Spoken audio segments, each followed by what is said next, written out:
Check out carmarshal.com. The link is in the description. They help support us.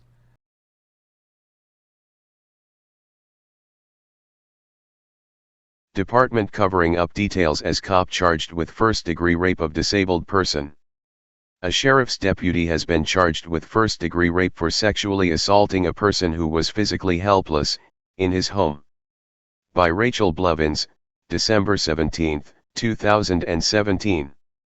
Lansing, New York, nearly 5 years after two men were accused of sexually assaulting a disabled person, a sheriff's deputy has been charged with first-degree rape and first-degree sexual assault. The charges were confirmed in a report from the Ithaca Voice, which noted that both Tompkins County Sheriff's Deputy Scott Walters and another man named Matthew Pinney are facing felony charges for an assault that was carried out in Walters' home on February 2, 2013. There are very few details available about the victim of the assault. The report claimed the men had sexual intercourse and sexual contact with a person who was incapable of consenting by reason of being physically helpless. Advertisement. It is not clear what the age of the victim is, how the victim is related to Walters, or under what circumstances the victim was physically helpless at the time of the assault. However, it does mean that the alleged victim was physically or verbally unable to communicate unwillingness, a shameful crime indeed. After the indictments were unsealed, the men were arraigned by Schuyler County Special Prosecutor Joseph Fossery, and they appeared before Judge John Rolle. However, despite the charges, the men were not taken into custody, and the report claimed that they have until 5 p.m. Monday to post a $5,000 bail or $10,000 bond. In a statement to the Ithaca Voice, Tompkins County Sheriff's Department Lieutenant Dan Donahue said, "Walters' employment status is a personnel matter, which cannot be discussed by this office.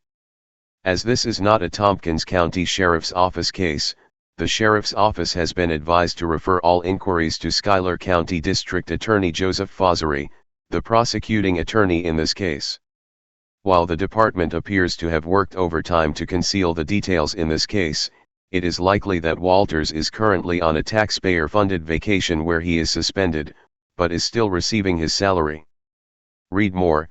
Feds assault cancer victim, pregnant woman in clash with Bundy supporters. As the Free Thought Project has reported, sexual abuse by police is not uncommon, and a 2016 study revealing that around 3 officers are charged daily, also noted that many of their charges are for horrific sex crimes. Police crimes are not uncommon, the study's lead researcher Philip M. Stinson concluded. Our data directly contradicts some of the prevailing assumptions and the proposition that only a small group of rotten apples perpetrate the vast majority of police crime. Although nearly 60% of the crimes occurred when the officer was technically off-duty, Stinson wrote, a significant portion of these so-called off-duty crimes also lies within the context of police work and the perpetrator's role as a police officer, including instances where off-duty officers flash a badge, an official weapon, or otherwise use their power, authority, and the respect afforded to them as a means to commit crime. While the victims of sexual assault by police officers are both women and men, there are also a number of victims who are children. In one case, a 19-year veteran of the El Paso Police Department was arrested for sexually assaulting a child in February. In another case, a teenager filed a lawsuit claiming that she was sexually assaulted by 30 officers who forced her to become a child prostitute. An investigation into sex crimes committed by police officers found that between 2009 and 2014, at least 1,000 officers had their licenses revoked in 41 states for sexual offenses. While around half of the officers were fired for rape or forcing victims to perform sex acts to avoid arrest, several were found possessing child pornography, and about 1/3 of the officers lost their jobs for committing sexual offenses with juveniles. In the case of Deputy Scott Walters, he is scheduled to appear at the Tompkins County Courthouse again for a conference on January 5. However, it will not be open to the public, and it remains to be seen whether further details from the case will be released. Hey Charlotte County, this is Charlotte County Cop Watch, and I wanted to explain what fair use is. You can use pieces of news articles if you're doing it for news reporting, you have commentary, and you're doing it for education purposes. So that's what fair use is, as you can see right here.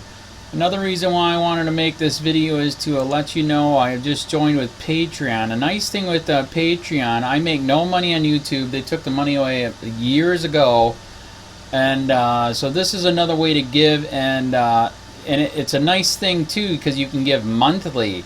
You can give $1, $5, $10, whatever. I do 4 to 5 hours a day on trying to wake the sheeple up on how corrupt it is and different ways that you can fight the corruption. So Patreon is a way that you can do it, and then of course the old way is still there. Donate to Sheriff County COPWATCH with PayPal or credit card. So keep that in mind. 4 to 5 hours a day. I make no money, but the corruption happened to me and I'm sick of it, so I'm trying to wake people up. But my wife would love it if if we could get some help out there. There's 47,000 subscribers. Just think if each one of you subscribers just gave let's say actually yes, $1 a month. 47,000 subscribers gave $1 a month. That would be awesome. That's not going to happen. But anyways, that would be great if it did happen. But do the math in your head. Just think about it. Like I said, 4 to 5 hours a day. I get no money from YouTube. YouTube has gone nuts. You can't do anything anymore. They're taking the money away everywhere. So these are a couple different ways that you can still help out with all this time that I put in. And as you know, I'm in a special situation where, at least I can do it, 4 to 5 hours a day. We have a cleaning company during the day. That's what allows me to do this, and we're debt free. So this is my hobby. I don't go fishing and all that other crap. I try to save the world. So help me out to make the wife happy, man. In fact, if you guys did give $1 a day, and there was 47,000 of you, and you did it, and each of you gave $1, and that was every month, oh my God, yes, I could quit. I could start suing them. Another idea too that we have is, if I got, some funds, we could actually contact everyone that has been ticketed and or arrested and put in jail and start sending them postcards to let them know we're here, and to see if everything went all right, and if it didn't, find out their story. So we could even do more investigations and more lawsuits. Lawsuits take money. So just think about that. 47,000 of you so far right now. $1 a day. $1 a month on Patreon, or $5 a month Patreon, 10, 20, whatever. Just do the math in your head. Help out. This is a lot of work every single day. Thanks.